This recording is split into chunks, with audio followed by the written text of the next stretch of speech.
Buenas tardes.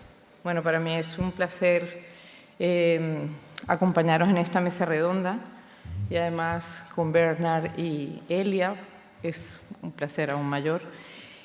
Estuvimos hablando, hemos hecho trampa, hemos estado hablando en el café de cómo presentar esta mesa redonda para sacar el máximo de información y además para ver un poco el punto de vista de los dos autores que tenemos aquí. Entonces decidimos hacer como una especie de contrapartida de lo que ellos han expuesto y que va a exponer Hélia mañana también como parte de su trabajo. Y la propuesta fue que Hélia comentara las propuestas de Benhard y Benhard a su vez comentara las propuestas de Hélia. Así tenemos como un abanico más grande. Entonces, bueno, se los voy a decir en concreto y después les doy la palabra. A Hélia le hemos propuesto hablar sobre identidad y significado de la obra en relación a los aspectos que destacó esta mañana Benhard. Hi, Daniel. Nice to see you or hear you this year.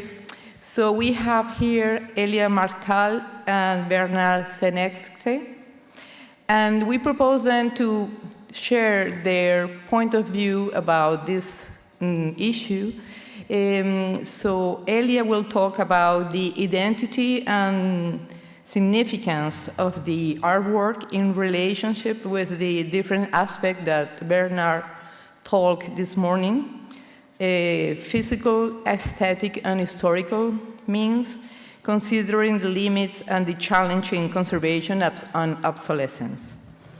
By his side, Benhard, I asked Benhard to talk about how he said in which way who have to focus the election of the aspect that we have to conserve, as well somebody talked already, and how is the impact and the consequences of this decision that they are never neutral or objective. So we will talk further about the consequences, about compression, perception, conservation, exposition, and focus on the real world. So let's, Hélia, start to talk about the first issue. Hola, muchas gracias. Quiero felicitar la iniciativa. Now moving to English. I am a Portuguese woman that has many trouble speaking Spanish, so apologies for that. But I'm also someone who understands Spanish quite well, so I was able to understand everything, but unfortunately I cannot communicate with you in the language of this beautiful land. I would like to say, first of all, that it's quite an honor to be here with Benhard, and it's great to also be joined by Dan, who is in Washington. Thank you so much, Dan. I really appreciated your presentation. And I would like to say that it is quite a challenge for Benhard to talk about the presentation he didn't see, because I'm only presenting tomorrow. But having said that, I didn't see Benhard's presentation either, because I was giving a class this morning. So I think we are in an equal standing, I would say. And I would like also to start by saying, just to initiate this conversation, that it's really interesting when we talk about identity being in a singular entity as sort. And I think artworks, as much as we humans have multiple and sometimes competing identities that can exist at different degrees depending on the time and site where they manifest themselves. And looking at the topic of this Congress, that it looks at identity and heritage, it is really interesting when we also see how we identify ourselves with certain types of heritage, more so than with some other types of heritage.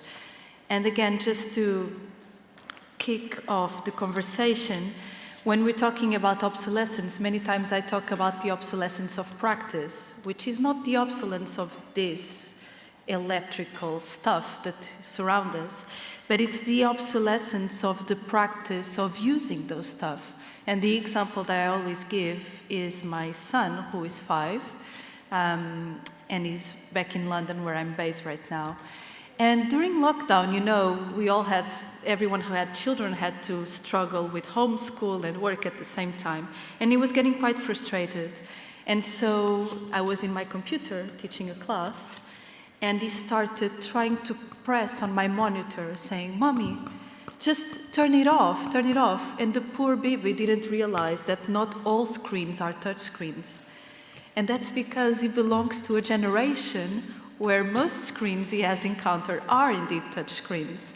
And this is just an example of an obsolescence of a practice of not having touch screens, of having more tactile devices to which interact with this mediatized world. And it is really interesting when we look at artworks and obsolescence and we try to see what makes these artworks what we think they are, that sometimes we look at their materiality as something that is restricted to the electrical components, and actually it's through our relationships that these artworks become what we think they are. And how are we going to adjust our expectations regarding what they can be? So that is my prompt, but I hope we can expand this conversation much further. I try to be short concerning questions of obsolescence on the one hand side and identity and maybe reconstruction, or, well, on the other hand side. If it is the case that we don't dispose of industrially fabricated, constructed materials for certain artworks anymore, any longer, except maybe for 5 years or 10 years, what will become with these artworks?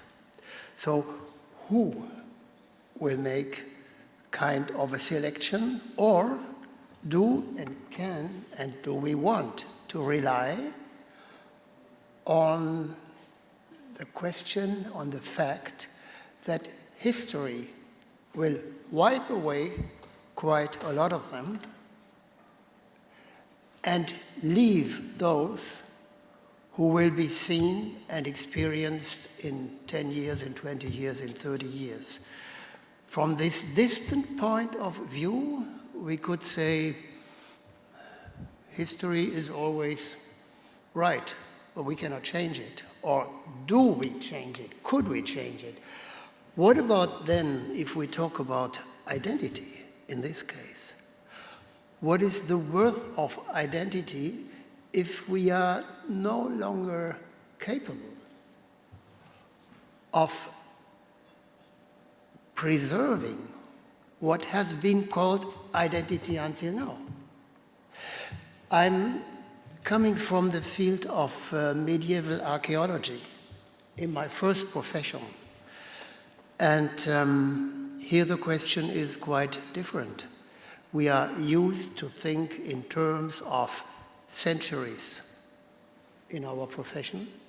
And today, with digital media, we are kind of forced to think in terms of months or very, very short periods. I want to convey this question also to you, Daniel, and hear more about your opinion in your brilliant Smithsonian institution. Well, thank you, Benhard. I am struck by the point that Hélia made about how identity isn't singular, but can be a competition between various identities, various points of view.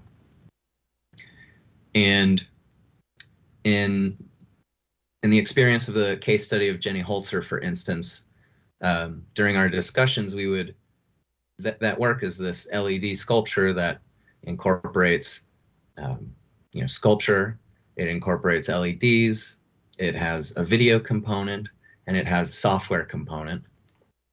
And so these are all ways of conceptually thinking about the piece. Is it a sculpture?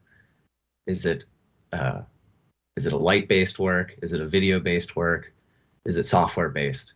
And anytime you start with one of those first, then it's going to highlight certain aspects of the material reality of the work, or how the audience, how people experience it, what they're thinking about, what it might make them feel. And in so doing, those discussions mean that, well, what's the right thing to do in terms of replacing this, that, or the other?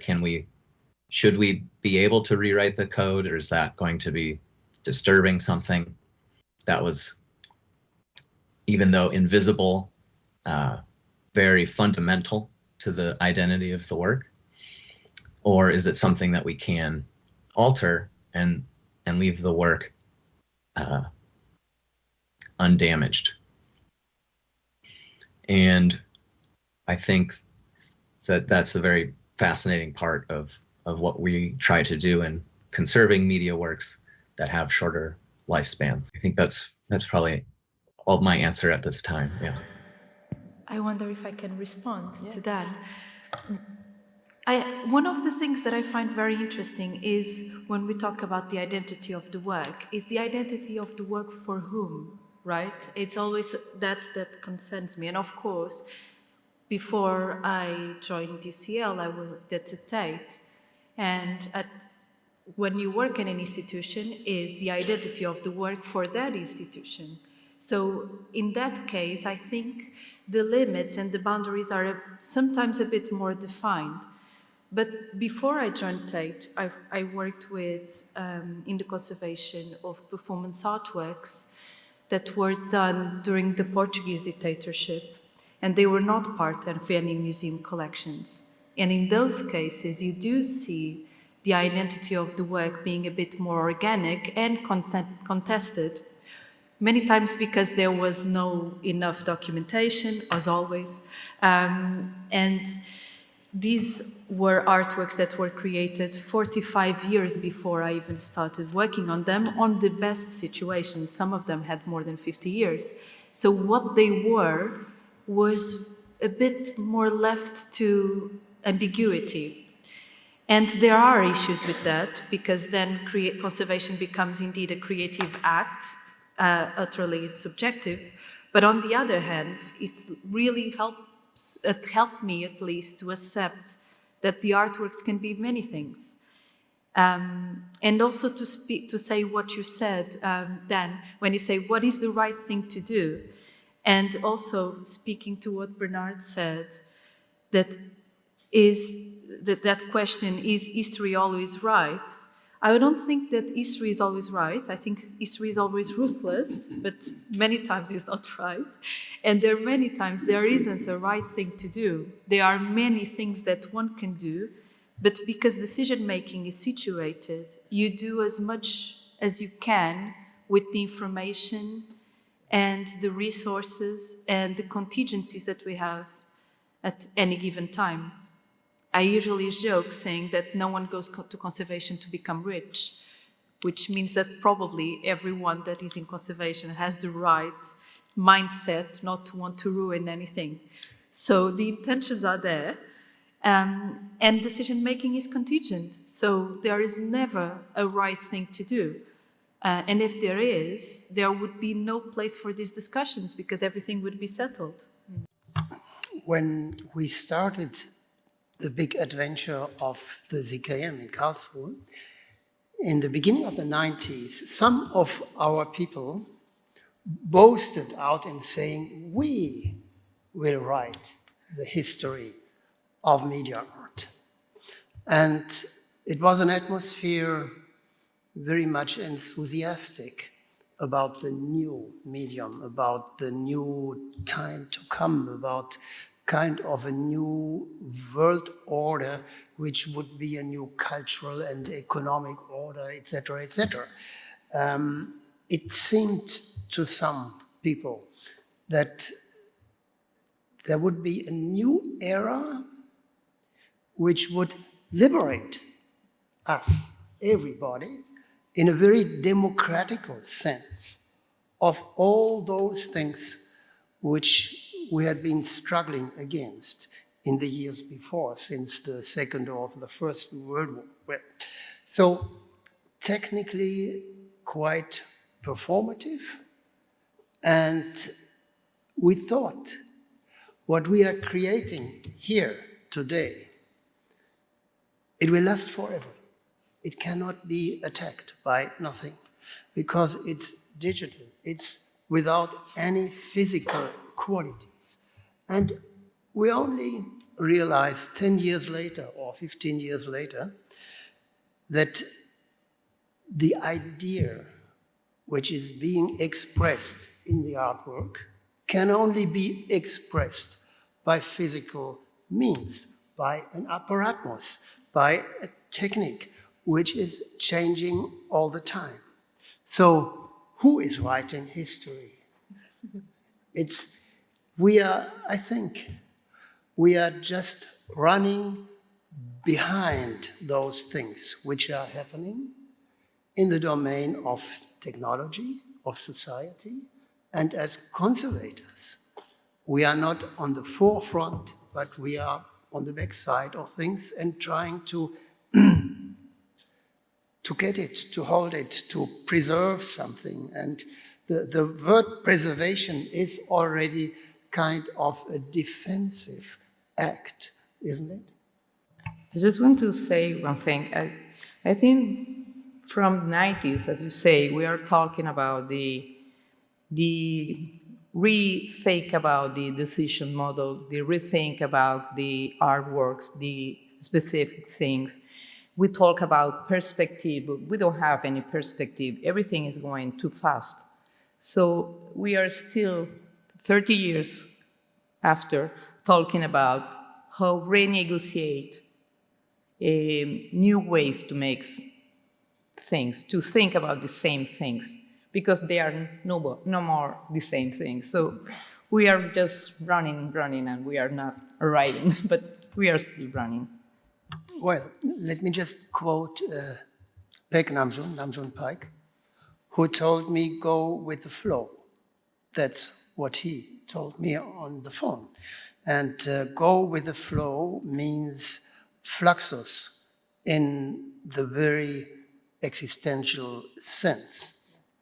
No, we were also talking during the coffee break about the importance of these consequences and to be realistic about the decision that we can choose in some way. Because one thing is the idealistical word, but another thing is the real one, and with our boundaries and our limits. What do you think about this? In your experience? The daily experience. Since many institutions feel forced to do more and more exhibitions, we spend more and more money on doing exhibitions and events.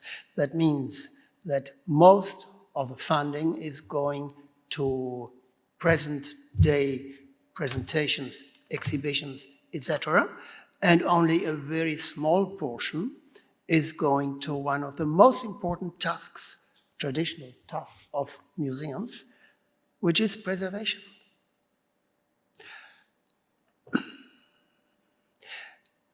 The example of my institution is the following. Under the direction of an artist like Peter Weibel in Karlsruhe, we have been doing 25 to 35 exhibitions every year, plus 10 exhibitions abroad, overseas, in China, in Japan, in Korea, in any country of the world. That means about 40 exhibitions, which means more than 2 exhibition openings, maybe 3 exhibition openings every month. Yeah. Which also means that there might be presented 300, 400, 500 artworks at the same time.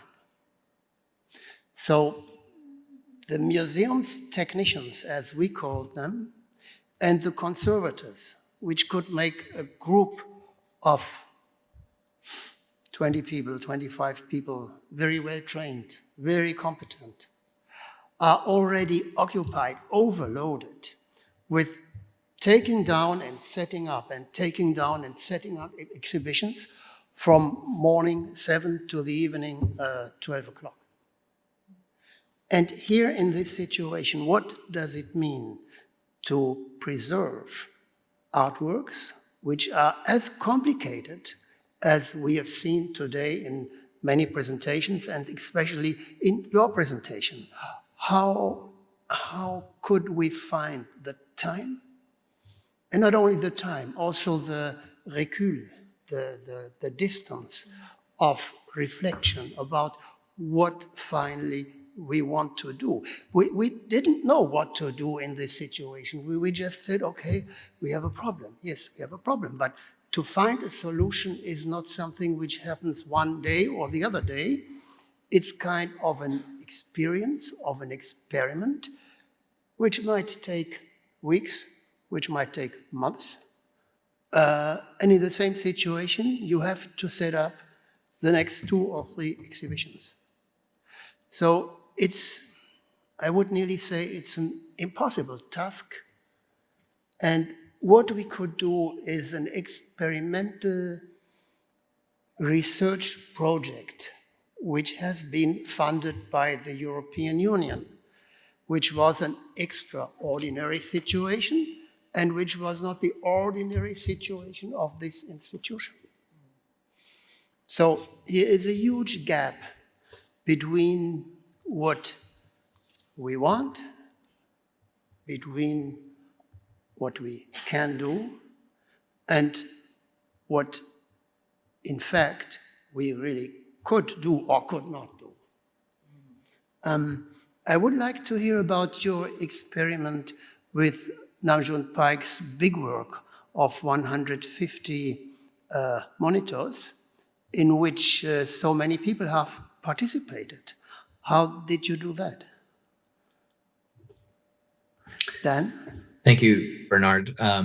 That piece was, I started at the museum in 2015, and so at that point the piece had been already on display at the museum for 9 years, and was a major effort that was brought on at a time in the museum, at Smithsonian American Museum, American Art Museum. The museum closed in 2001, reopened in 2006.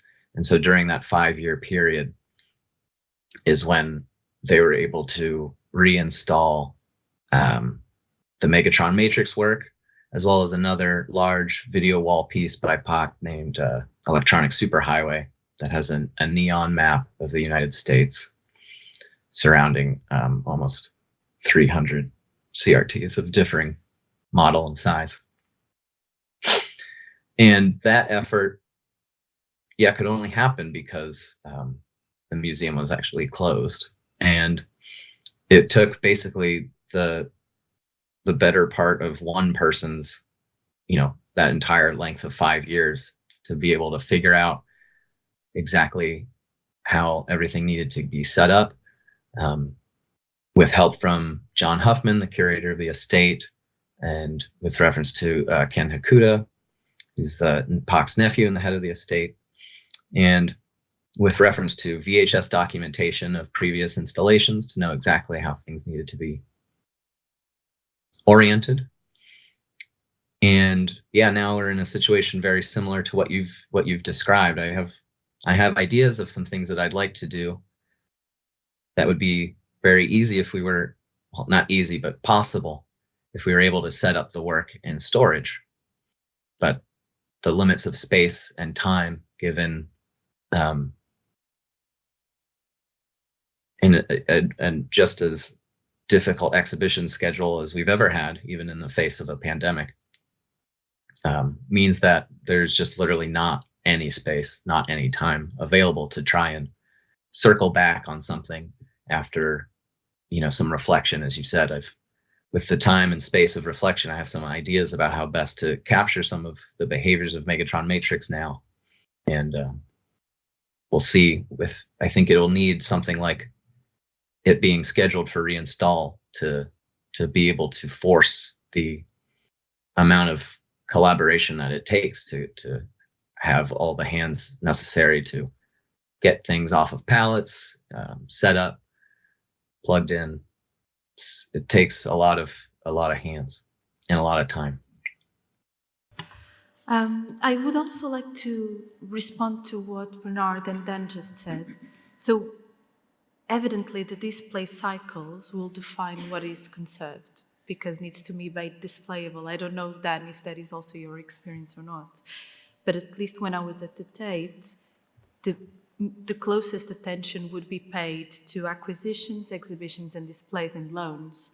So anything that was not part of those categories would go to the second plane, because simply you didn't have the time and resources to then try to conserve things that you know that were that needed to have their risks mitigated, because you were handling everything else. But at the Tate, it is a big team, and we had a lot of projects that were long-term projects, for example, for migrating video artworks that were still in tapes. We had those projects in hand and in our head, but sometimes it was just not enough.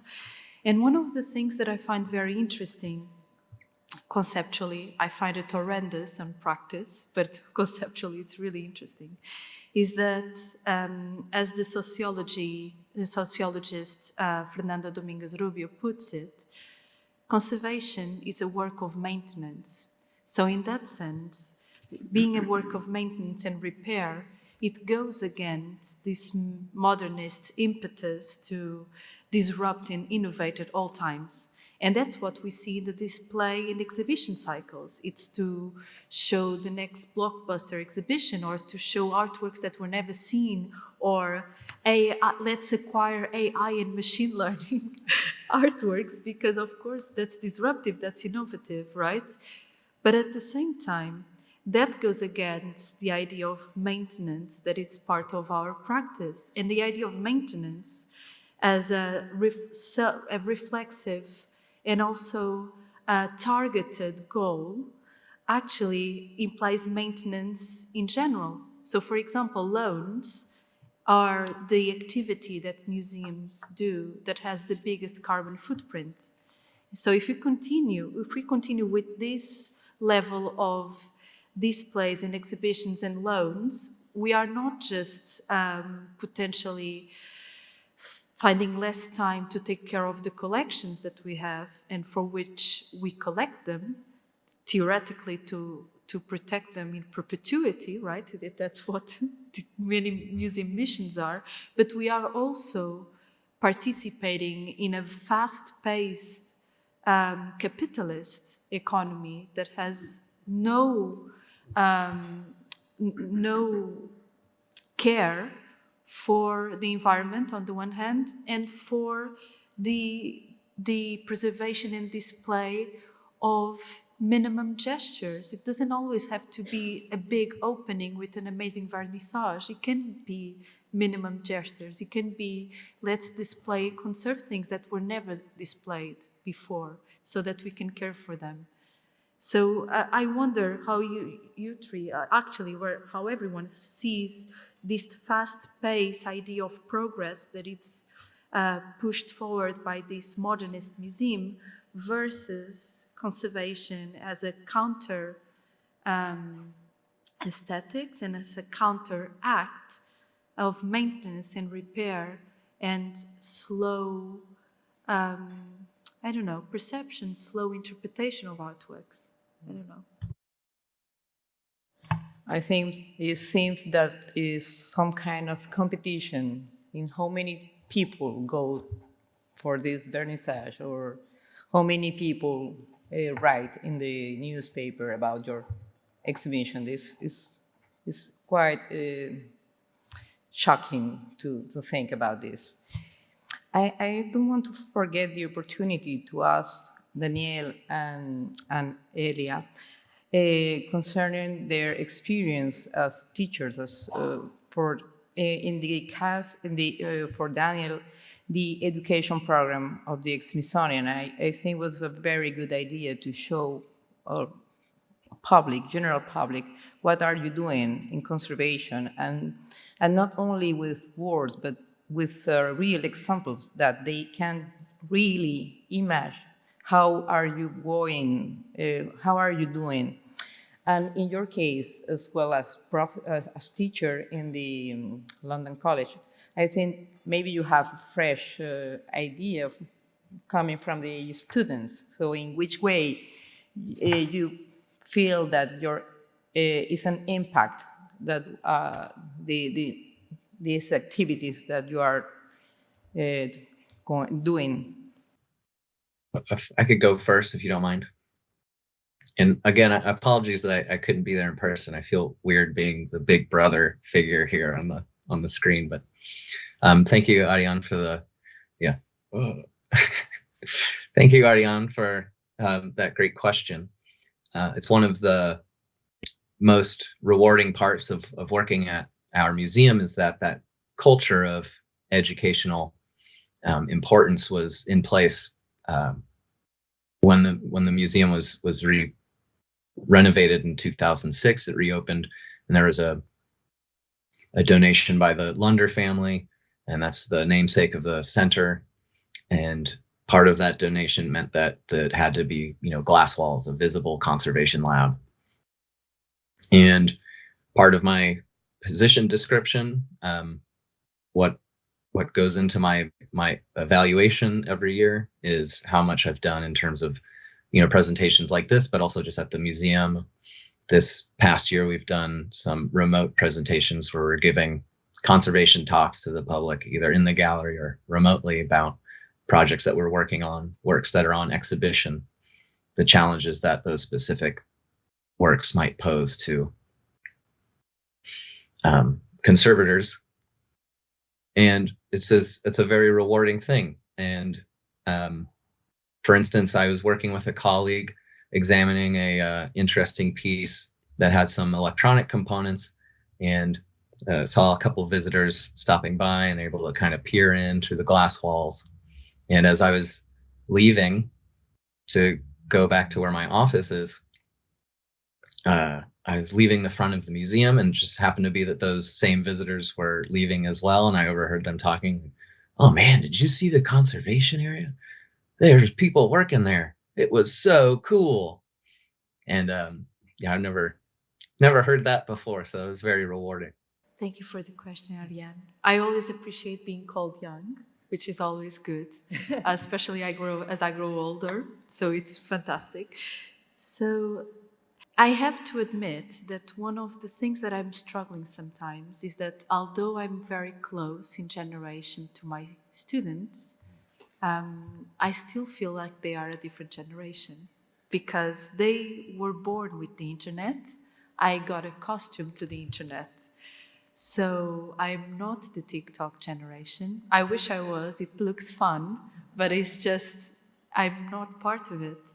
I don't have an Instagram. I actually have an Instagram because my brother is an actor, and sometimes I like to check what he does, but I don't have any pictures. So there are some things that, as much as I try to understand, I can't understand.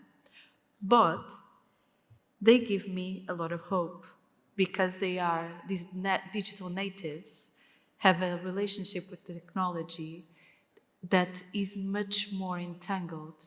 They really use technology as a prosthetics, as McLuhan says, in ways that I never seen before.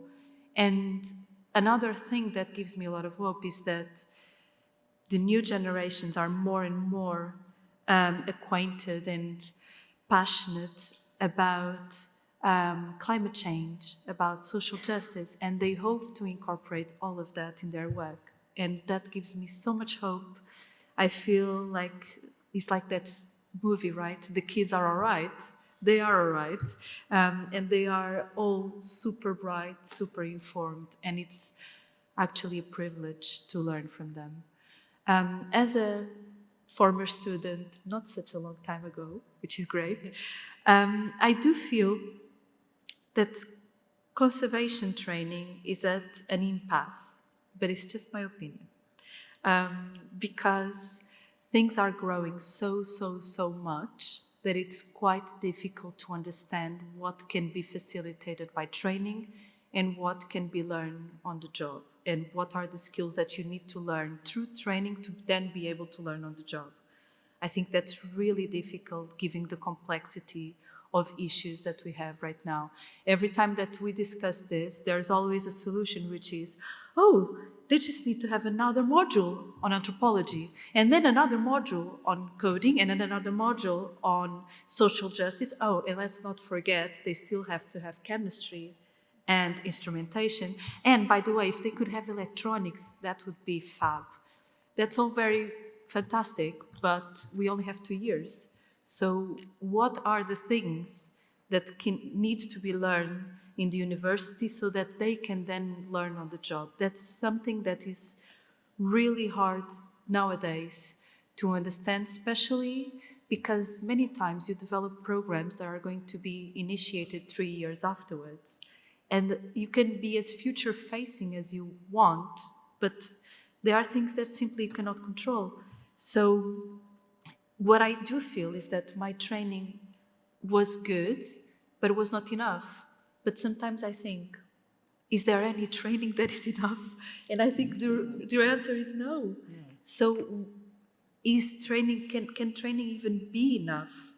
So as I was saying, I was very privileged because after my training, I went to Tate, and they have a very good and large team that is dedicated to projects to enhance the conservation in the collection because they have the resources to do so.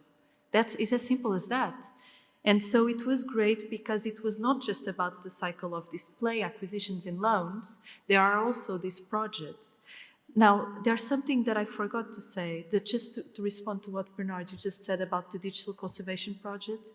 One of the challenges that I feel that there exists in terms of training and training on the job is that projects that look specifically at the core of conservation skills and conservation decision-making and problem-solving are externally funded. And they need to be externally funded because they are not part of the core program, except in very good situations, like sometimes at the Tate. And that raises a precariousness in terms of doing research in a job that is research-led, because conservation is about doing research every single day. And so it is something that it is really hard to tackle, especially when conservation is underfunded. Well, I do agree. And I'm realizing that we could have been successful in one small domain, which is a difficult domain and an important domain. But if I overlook the different categories of works, from photography, analog video in all its different formats, etc., and then digital-born art, and then installation, etc., etc. You know what I mean? We have been overburdened with too much things. And in one field, we have been very much successful. We have built a proper unit, which is called Laboratory for Integrated Video Systems. And this small unit was taken out of the daily program. It did not participate so much in exhibitions and in all kind of these things. So they had the chance to do research. They didn't depend on external funding. And since about 20 years, they have the time to develop strategies of preservation of analog video and of digitization of analog video, but the preservation of the originals is even more important than the digitization of these. So, but this is still an extraordinary situation which has been, how to say, which has been taken out of the daily run and go of this institution. Like what you said, Dan, that during the period when your museum was closed, you had certain liberties, you had a certain space to work on these artworks. So do we have to create this kind of situations? Do we have to ask for external funding by some institutions who are not interested in the work which we are doing, which are more interested in marketing, in visibility, in the daily run and go? I think we should ask our institutions to spend much more money on the more important tasks of a museum, or we have to give up the idea of what a museum is and could be. Are we ready for that? No, I don't think so. Before you answer then, I just want to say a disclaimer. I am willing to let go of some things that the museum is. I just want to say that. Not all of them, not this specific one, but I'm willing to let go of some of the things that the museum represents sometimes. For example, it represents many times colonial histories. It represents many times an history that sometimes excludes women. And so there are some things that the museum represents that I'm willing to let go very happily. But this one specifically, no, of course. Sorry, Dan. Go ahead. I agree completely with what you just said, Hélia, and then also with Bernard's idea that there needs to be some distance from the churn of the exhibition schedule. And my positive experience around that has been the ability for time-based media to have contractors or fellowships. So people that aren't full-time staff, unfortunately, but during their time have a very specific goal that is research-oriented. And so in our fellowship program, that person is independent, so self-led. Their research is theirs. And when they're a media fellow, that means I'm not their supervisor and not telling them what to do every day, but I'm just advising as needed. And the benefit for that is immense for me because they get to really dive deep into whatever they're researching. Currently, we have a graduate from NYU's Institute of Fine Arts Conservation Center named Taylor Healy. She's a very bright woman who is looking into neon works, and she's at our museum as well as the Smithsonian's Hirshhorn Museum and Sculpture Garden. And that project is just starting, and we're very excited about that. And we've also had people looking into basically hardware conservation.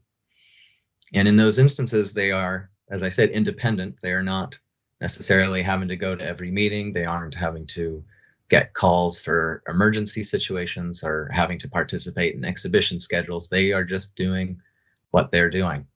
And it means that they produce some really incredible work because they have that dedicated time and space. And in the past years, my main problem with that situation is not anything to do with the work produced by our wonderful fellows. On the other hand, it's our ability to, I think, pay them properly. And so that's something that I've tried to work on to be able to make sure that we are compensating them for the incredible service that they are providing. Yeah, but I think it is something that we have to remark is the flexibility that you have in the USA, maybe to have new people in your team. At least in the Reina Sofia, it's not so easy to have new people in the lab for a while. And I think it's interesting to have people more or less as part of the team for a long time, because it's not the same thing when some people spend 1 year or maybe 6 months in the team. So I think we have a big responsibility, because it's not only conservation, as you said. I think I agree with this meaning of conservation, but we are also working on the interpretation of some artworks. So that is the issue. You make a choice. So you have to be constant, and you have to be really, I don't know, solid in your ideas, and that is just a working process. Creo que hay una idea. Hello. Just a small point about what you were saying, Arianne. Have you thought why that happens? Because NYU works very close with Smithsonian and MoMA and a lot of big museums and small museums. The time-based media program, master program, the students work directly with very big, important institutions. And as far as I know, from my experience, we are not connected to museums here. Like, museums and universities are not really connected. At least my experience was that. So maybe if academia and museums were a little bit more connected, that wouldn't happen. It's not a question. No, I thank you for your remarks. I think it's a very important thing. We just talked about this during these 2 days, and I'm sure I will still talking tomorrow about this. And I have the feeling we work in some project, but as an island. We are very enthusiastic in some projects, but the project ends.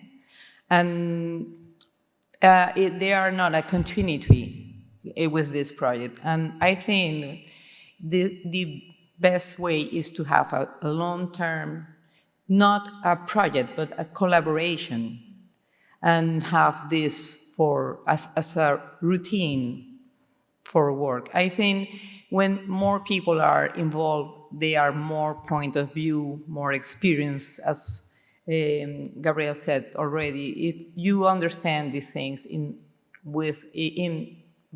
from your experience, and we are all different, we have different experience, so that is more rich for a project. So I think that is the ideal, but we are not ready there. And we cannot forget that the NYU program is fully funded. So there is an ethical standpoint for museums not to receive one-year placements when we cannot pay the people who are there. And I understand what you're saying perfectly. In Portugal, it's a bit the same. But I don't think these are comparable scenarios unless we would have the same funding for all the students that would get out of a certain program to then do a one-year internship, because 2 months, it's not enough to develop your own research project. So there is an ethical standpoint about what we are asking people who are paying fees, potentially, to do for free. And if that is really the entry point that we want our students to have, to know that the economic value of their work is zero. I am very much against unpaid internships, and I myself done quite a few, as you can imagine. But that is one of the aspects that I think distinguishes the European context, with some exceptions, from the NYU program specifically. Sorry, I was not comparing countries. It was only to point it, because I think that it could be maybe a matter of willingness between institutions and the big educational programs, like something that was thought from the beginning, like from the base. Because if students are going to be working in institutions, they should be in contact from the very first moment. And everybody will benefit from that.